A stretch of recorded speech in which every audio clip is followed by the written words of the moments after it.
साहिब बंदगी सतनाम।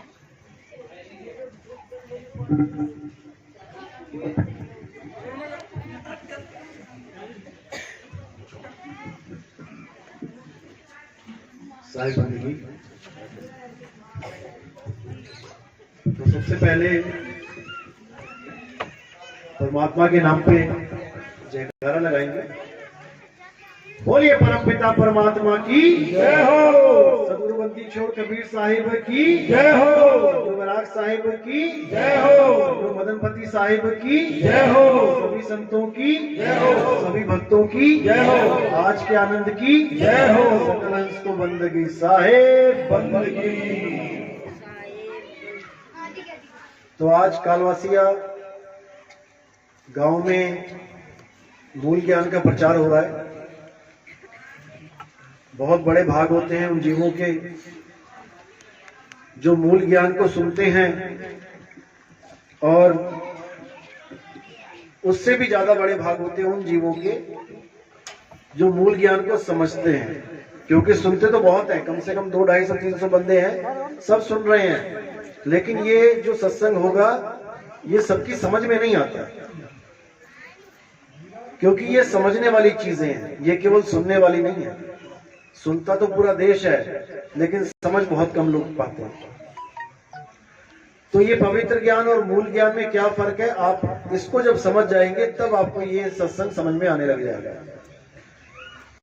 पवित्र होता है जितने भी धर्मों में, जितने भी धर्म में, कि कोई भी धर्म हो, उसमें जो कहानियां हैं, किस्से हैं, जो उसमें राजाओं महाराजाओं के बारे में बताया गया, वो राजा ऐसे था वैसे था, ये सारा पवित्र ज्ञान कहलाता है।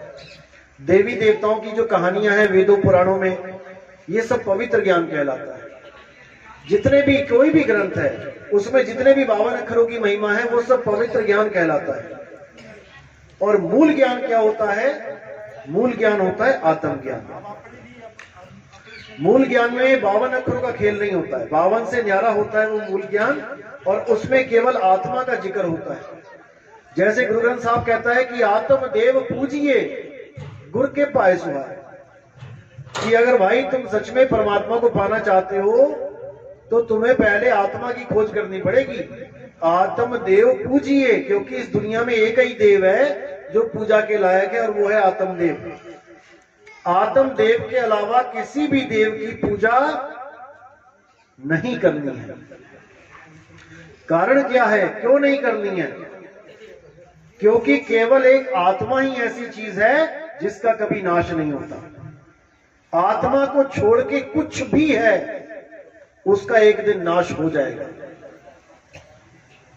और जिसका नाश हो जाए वो पूजा के योग्य नहीं होता।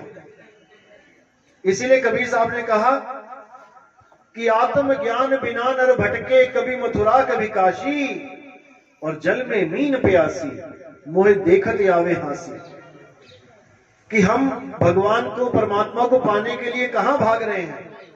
हम मंदिरों में भाग रहे हैं, हम मस्जिदों में भाग रहे हैं, हम गुरुद्वारों में भाग रहे हैं, हम चर्चों में भाग रहे हैं, लेकिन क्या वो वहां पे रहता है? क्या हम मंदिर में जाके भगवान को पा सकते हैं? वहां तो भगवान की फोटो लगी है, केवल कोई मूर्ति लगी है वहां पे। तो भगवान को पाना का मतलब ये तो नहीं कि मूर्ति को देखना। जैसे आपके पिताजी हैं, वो चले गए अमेरिका और आपके घर पे लगी है उनकी फोटो। अब कोई आता है आपके घर पे कि आपके पिताजी से मिलना है, तो आप क्या उनकी फोटो दिखा देते हो कि लो बात कर लो पिताजी से? फोटो अलग चीज है और पिताजी का होना ना होना अलग चीज है। पिताजी अमेरिका में हैं और आप घर की फोटो को दिखा रहे हो, तो साहिब कह रहे वस्तु कहीं और ढूंढे कहीं, कैसे लागे हाथ, गुप्त वस्तु तब मिले भेदी लीजिए साथ। भगवान परमात्मा कहीं और बैठा है और तुम ढूंढ कहीं और रहे हो। इसीलिए सारी सारी उम्रें बीत जाती हैं, दाढ़ी सफेद हो जाती है, बाल सफेद हो जाते हैं, दांत झड़ जाते हैं, आंखें कमजोर हो जाती हैं, आदमी बूढ़ा हो जाता है, मरने की कगार पे आ जाता है, लेकिन फिर भी उसे परमात्मा नहीं मिलता। क्यों नहीं मिलता? क्या उसने ढूंढा नहीं? क्या उसने भगवान को प्रेम नहीं किया? क्या उसने कोई नाम नहीं जपा आज तक? बहुत कुछ किया, पैदल तीर्थों की यात्राएं करी, 100-100, 150-150, 200 किलोमीटर पैदल चला जवानी में। अब बुढ़ापे में नहीं चला जाता, फिर भी कुछ ना कुछ कर रहा है कि भगवान मरने से पहले मिल जाए। क्यों नहीं मिल पा रहा है? क्योंकि कोशिश तो करी, मेहनत तो पूरी करी, लेकिन तरीका गलत था।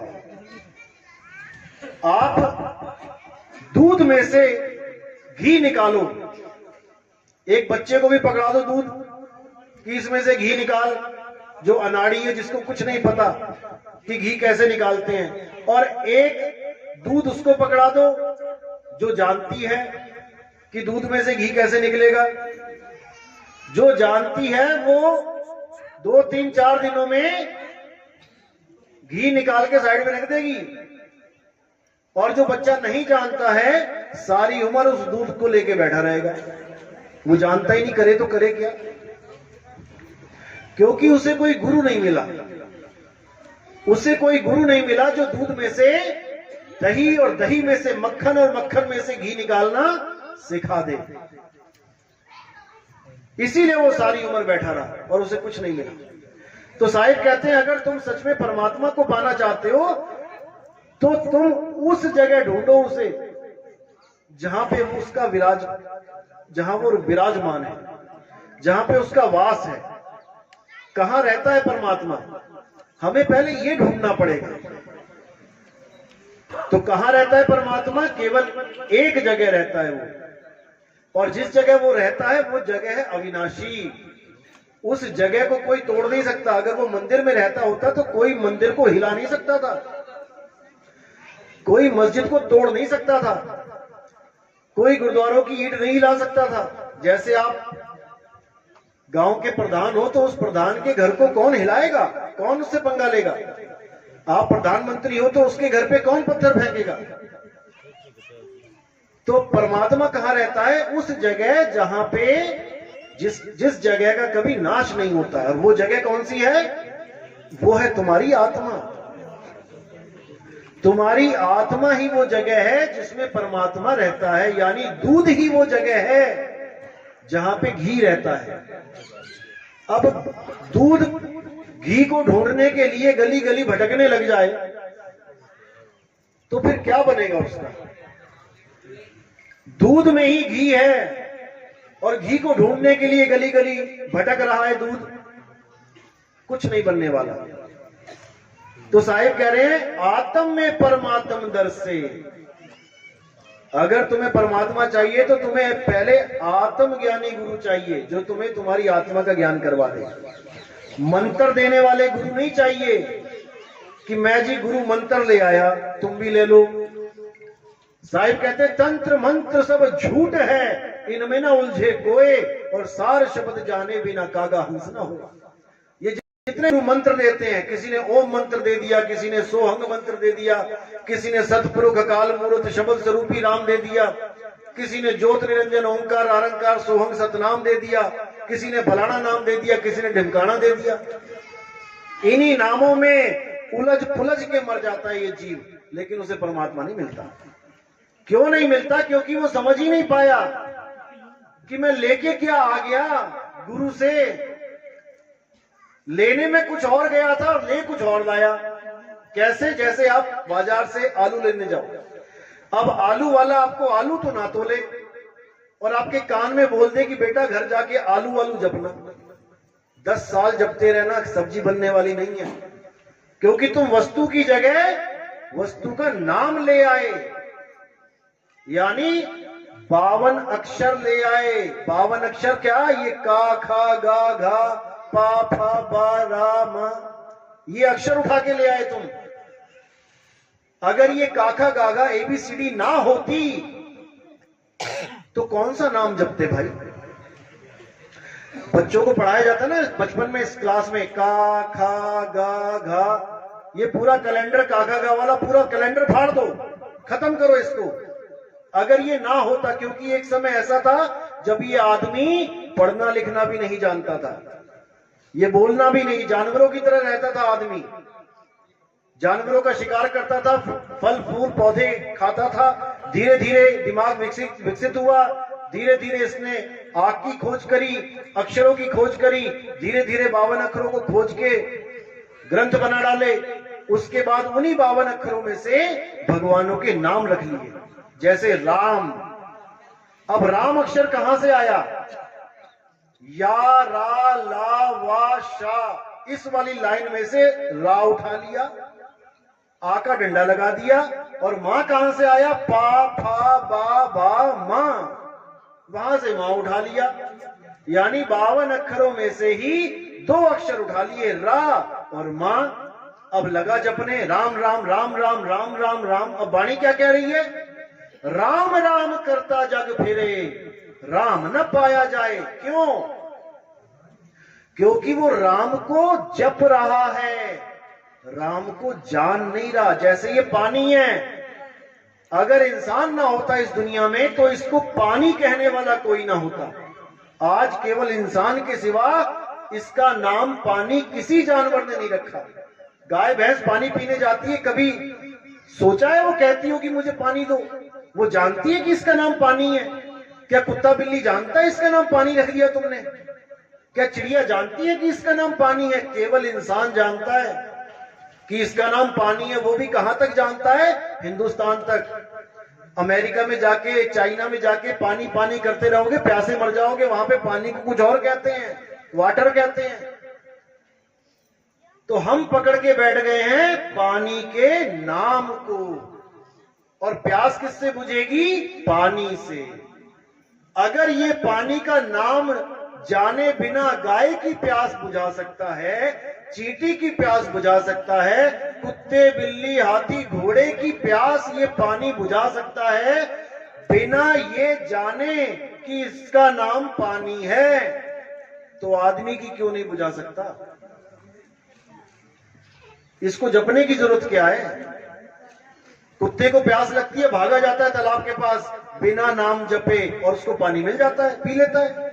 चिड़िया उड़ती उड़ती देखती है, सोचती है पानी का तालाब कहां था, और प्यास लगती है, वहीं मुड़ जाती है, बिना ये जाने कि इसका नाम पानी है, बिना जपे। लेकिन आदमी क्या कर रहा है? परमात्मा को पाने की जगह परमात्मा का नाम जप रहा है।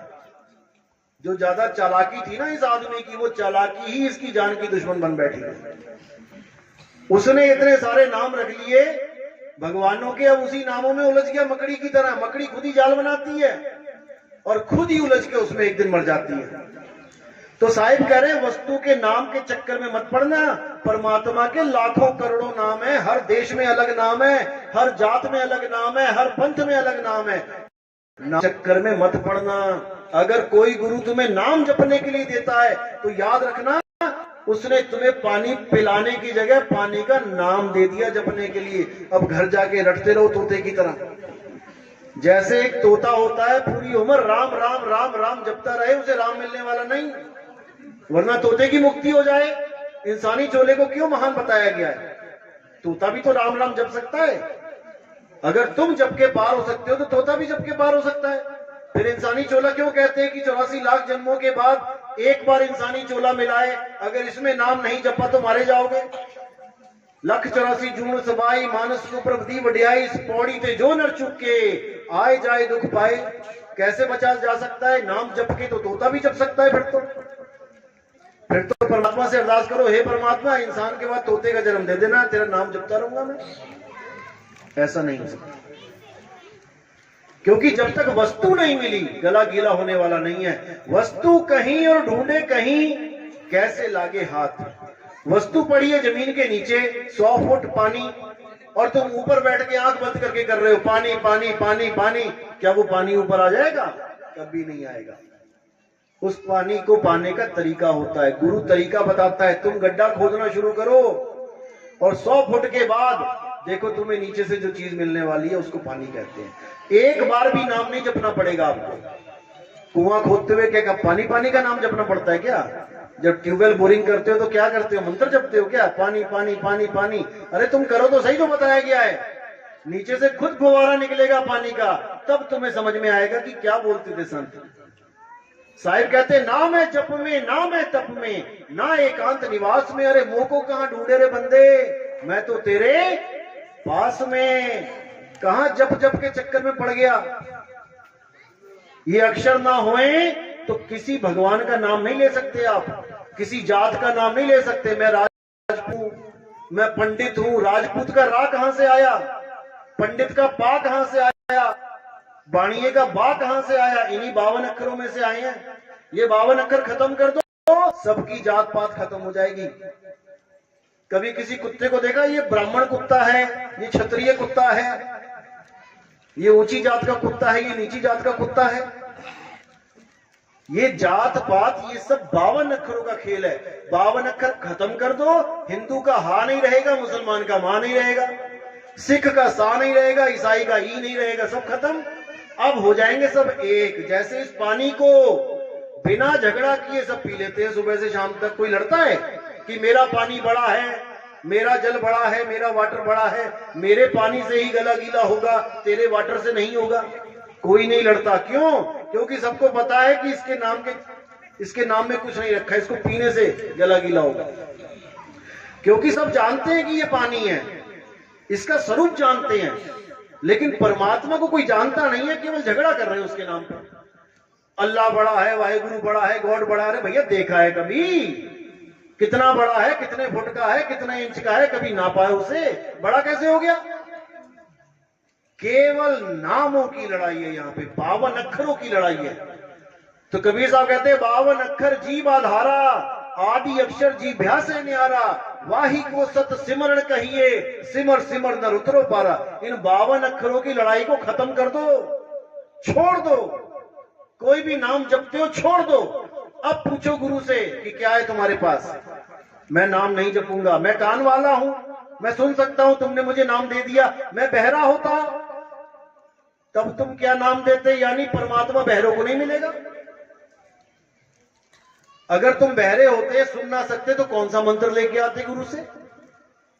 अगर तुम अंधे होते, कई लोग अंधे चेलों को नाम नहीं लेते, कहते तुम गुरुजी को देख नहीं सकते, तुम उनका ध्यान कैसे करोगे भाई? अरे गुरुजी का ध्यान करना है क्या? मैं पानी लेने गया था कि मुझे पानी मिल जाए दुकान पे, और दुकानदार कह रहे तुम अंधे हो, तुम्हें पानी नहीं मिल सकता। अरे भाई मेरी आंखों से और इसका क्या लेना देना? मेरे मुंह में पानी डालो, मैं पानी लेने आया हूं, मैं तुम्हें देख के क्या करूंगा? क्योंकि सब भगवान बनना चाहते हैं, सब गुरु परमात्मा बनना चाहते हैं कि मेरी शक्ल का ध्यान करो।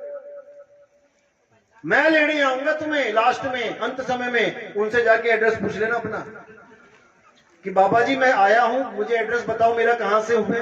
तुम मुझे अंत समय में लेने आओगे, तुम्हें पता तो हो कि एड्रेस कहां पे है। तुमसे आधार कार्ड ले लेके छापते हैं वहां पे कि ये फलाना इस गांव से आया है, उसका एड्रेस यही है। तुम क्यों मांग रहे हो जब तुम ही लेने आओगे?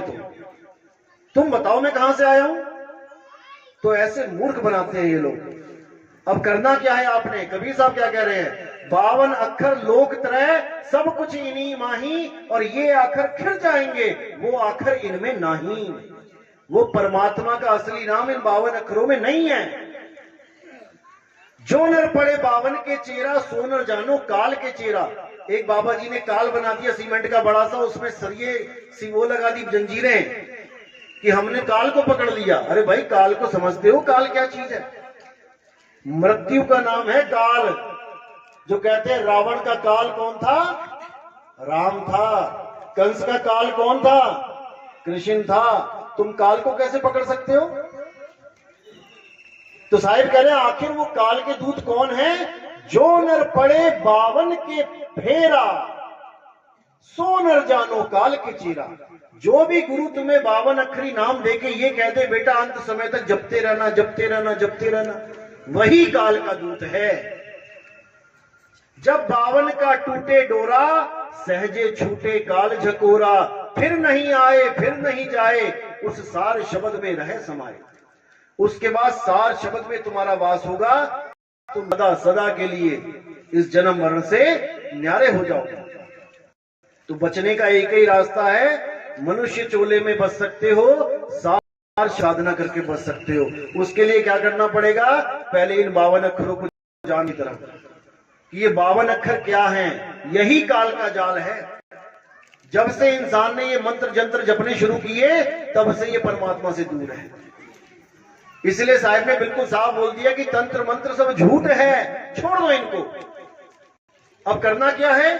पानी पानी जप के छोड़ के पानी को ढूंढना है। पानी कहां है? मोह को कहां ढूंढे रे बंदे, मैं तो तेरे पास में।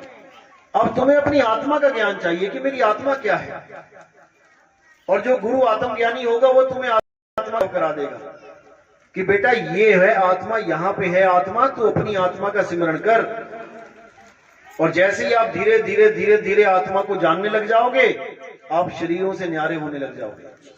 आपको समझ में आने लग जाएगा कि मैं शरीर नहीं हूं, मैं लड़का नहीं हूं, मैं लड़की नहीं हूं। लड़का और लड़की तो केवल मुझे एक शरीर मिला हुआ है इस जन्म में। जैसे अभी आपको कोई कहे तुम हाथी हो क्या, तुम कहोगे पागल है क्या, मैं तो इंसान हूं, हाथी थोड़ी नहीं है।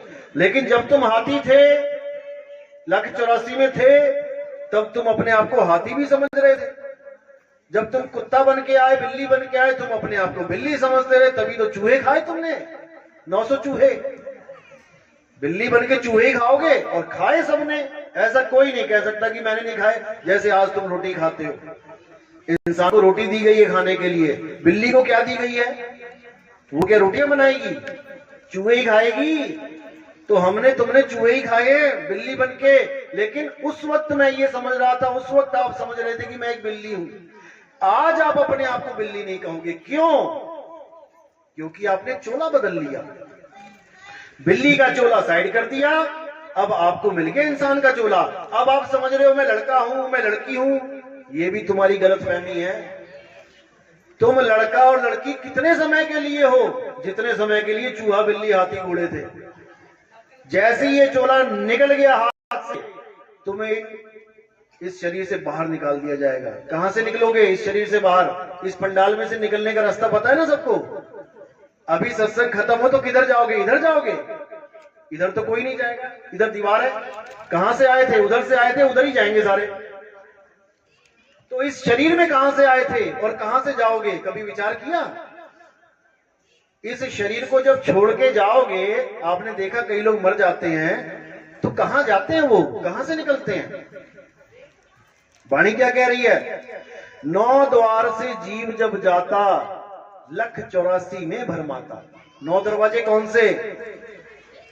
2 कान के छेद, 1 2 3 4 5 6 7 और लैट्रिन बाथरूम 2 9। यही 9 दरवाजे हैं। देखना हॉस्पिटलों में जाके, या कोई मरता है, किसी की लैट्रिन निकल जाती है मरते मरते की, किसी का पेशाब निकल जाता है, किसी के मुंह से जीभ निकल आएगी इतनी लंबी सी, किसी के प्राण नाक में से खून निकल आएगा, किसी की आंखें बाहर आ जाएंगी मोटी मोटी सी, किसी के कान में से ब्लड आ जाएगा। ये 9 दरवाजों में से निकाला जाएगा तुम्हें, और किसी को नहीं बख्शा जाएगा। चाहे वो हिंदू है, मुसलमान है, सिख है, ईसाई है, कोई फर्क नहीं पड़ता। अब तुम आए किस दरवाजे से थे? इस शरीर में घुसे कहां से हो तुम? क्योंकि तुम आत्मदेव हो, तुम कोई शरीर नहीं हो। शरीर तो तुम छोड़ जाओगे ऐसे ही।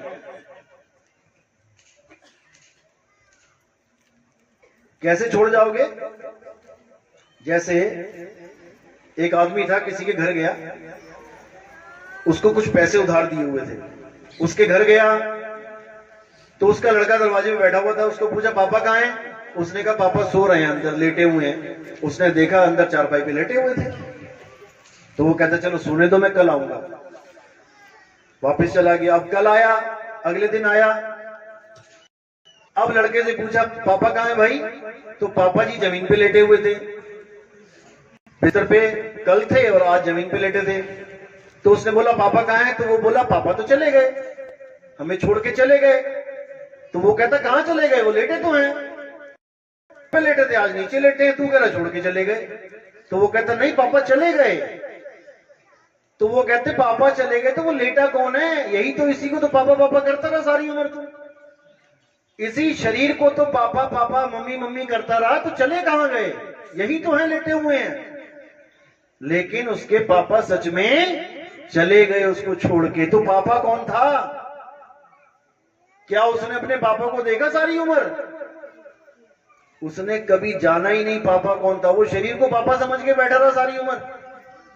जैसे आपको कार मिल जाए चलाने के लिए और आप खुद को ना जान के कार को अपना स्वरूप मानने लग जाओ, अपने आप को मारुति कहने लग जाओ, और सामने से कोई अल्टो गाड़ी आई तो उसको अल्टो समझने लग जाओ, यानी ये शरीर ही गाड़ियां हैं। तुम्हें मिल गया आदमी का शरीर, तुम अपने आप को आदमी मान रहे हो, और किसी और को देख के, लड़की के शरीर को देख के तुम कह रहे हो वो लड़की है मैं लड़का हूं, यानी कि अपने अपने शरीर को सत्य मान के बैठ गए। जबकि ना तो वो लड़की है ना तुम लड़के, तुम भी आत्मदेव वो भी आत्मदेव। इसी प्रकार पापा जो थे वो आत्मदेव थे, वो चले गए, और लड़के ने कभी पापा को नहीं देखा, सारी उम्र रह लिया उसके साथ, अपने पापा के स्वरूप को ही नहीं जान पाया वो मेरे पापा कौन थे। शरीर को पापा पापा करता रहा, अंत में शरीर पड़ा हुआ ही नीचे, वो कह रहा पापा चले गए। बस यही समझना है, हम और तुम आत्मदेव हैं, हम शरीर नहीं है। शरीर तो केले के छिलके की तरह यहां पड़ा रह जाएगा। जैसे हम केले का छिलका उखाड़ते हैं और उसको ऐसे फेंक देते हैं डस्टबिन में, तो ऐसे ये शरीर तुम्हारा यहां पड़ा रह जाएगा। अब जो निकल के गया वो कौन है, उसको जानना पड़ेगा। वही हमारा स्वरूप है। माँ बेटे का स्वरूप नहीं पता, बेटे को बाप का स्वरूप नहीं पता, बाप को लड़की का स्वरूप नहीं पता, बस अपने अपने शरीरों को देख के सोच रहा है ये मेरा पापा है, ये मेरी मम्मी है, ये मेरा भाई है, ये मेरा चाचा है, जबकि कुछ भी नहीं है। ये केवल मटके हैं पानी, जैसे मिट्टी के मटके होते हैं ना, किसी ने मिट्टी से सुराही बना दी, किसी ने मटका बना दिया, किसी ने कुछ बना दिया, मिट्टी के भांडे हैं। मिट्टी को देख देख के पहचान रहे हैं, ये फलाने की मिट्टी है, फलाने की मिट्टी है, फलाने की, इसका ये नाम है, इसका ये नाम है। शरीरों में उलझे पड़े हैं।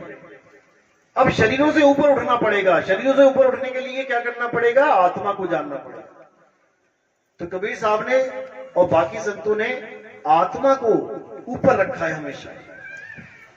देही ज्ञान सब जगत बखाने, विदेही ज्ञान कोई बिरला जाने, ध्यान विदे और नाम विदेहा, दो लख पावे मिटे संदेहा।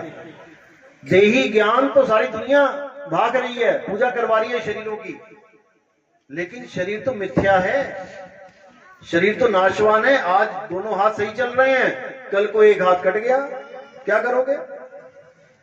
तुम्हारा कट गया, जिसकी भी पूजा कर रहे हो उसका कट गया, फिर क्या करोगे? तो पूजा किसकी करनी है? आत्मदेव पूजिए, गुरु के पाए सुहा। आत्मा की पूजा करनी है, आत्मा को जानना पड़ेगा। कोई बात नहीं, आत्मा को जाने बिना किसी को परमात्मा मिलने वाला नहीं है। तो इसीलिए साहिब बार बार समझाते हैं कि आत्म ज्ञान बिना नर भटके, कभी मथुरा कभी काशी, और जल में मीन प्यासी, मुझे देखते आवे हांसी। जब तक आत्म ज्ञान नहीं होगा, जब तक आपको वो रास्ता मिलने वाला नहीं है जिसके लिए आपको इंसान चोला मिला है। इंसान चोला 84 के बाद एक बार मिलता है। अगर उसमें आपने नहीं चेता, अगर आपने विचार नहीं किया कि क्या कहाँ जाऊंगा इस शरीर को छोड़ के, तो आपको इन्हीं 9 दरवाजों में से निकाल दिया जाएगा। इन्हीं 9 दरवाजों से निकलने पे 184 जून में चला जाता है इंसान। अब इससे बचना कैसे है? तो कहना चाहो काल जाल से चीनो शब्द हमारा, और कहें कबीर अमर कर राखूं जो निज होए हमारा। अगर काल जाल से बचना है तो हमारे शब्द को चीन लो, यानी परमात्मा के नाम को चीन लो। परमात्मा का नाम ये नहीं है कि तुम उसको बोल बोल के रट रट के जपो। परमात्मा का नाम है जिसको कोई जप नहीं सकता, उसमें सुरत लगानी है केवल। अपनी सुरत को, जैसे चांद को चकोर निहारता है, पूरी रात चकोर पक्षी क्या करता है, चांद को देखता रहता है, देखता रहता है, देखता रहता है, इतना ज्यादा देखता है कि वो पलक भी नहीं झपकता। बस ऐसे ही हमारी जो सूरत है उसको शब्द में ऐसे रमा देना है हमें। शब्द यानी कि परमात्मा, ना कि कोई मंत्र। तो साहिब क्या कह रहे हैं कि जब तक तुम्हें शब्द का भेद नहीं मिला, जब तक तुम मंत्र ही जपते रहोगे, और मंत्र जपते रहोगे, कोई नाम जपते रहोगे, तब तक तुम्हारी मुक्ति होने वाली नहीं है। इसलिए साहिब बार बार चेता रहे हैं कि 52 को समझ जाओ। 52 के जंजाल में फंस गया ये संसार, और सिमरन 52 का करे कैसे लागे पार। इसको देखो, किसी को पूछो तुम भगवान की भक्ति करते हो? हाँ मैं नाम जपता हूँ। क्या नाम जपते हो? मैं राम जपता हूँ, मैं कृष्ण जपता हूँ, मैं अल्लाह जपता हूँ, मैं वाहेगुरु जपता हूँ, मैं कबीर कबीर जपता हूँ। ये सारे नाम 52 अक्षर कहलाते हैं। इन्हीं 52 से परे हो जाना है। 52 से परे होगे तब जाके वस्तु का ज्ञान होगा। वस्तु क्या है? आत्म देवी वस्तु है। गीता में बिल्कुल स्पष्ट बोला गया, हे अर्जुन